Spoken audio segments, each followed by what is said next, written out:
सोलापूर शहरातील छत्रपती शिवाजी महाराज चौक परिसरात आज राज्य परिवहन महामंडळाची एक बस अचानक रस्त्यातच बंद पडल्याने काही काळ वाहतुकीची मोठी कोंडी झाली। शहरातील सर्वाधिक वर्दळीच्या या चौकात बस बंद पडताच दोन्ही बाजूनी वाहनांच्या लांबच लांब रांगा लागल्या। त्यामुळे कामानिमित्त बाहेर पडलेल्या नागरिकांना आणि प्रवाशांना मोठा मनस्ताप सहन करावा लागला। घटनेची माहिती मिळताच वाहतूक पोलिसांनी तातडीने घटनास्थळी धाव घेत वाहतूक सुरळीत करण्यासाठी प्रयत्न सुरू केले।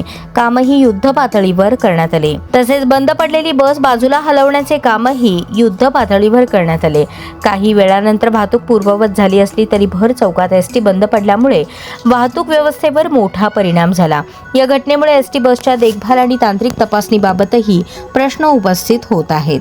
अशाच महत्त्वाच्या आणि ताज्या घडामोडींसाठी आमच्या चॅनलला लाईक, शेअर आणि सबस्क्राईब करायला विसरू नका।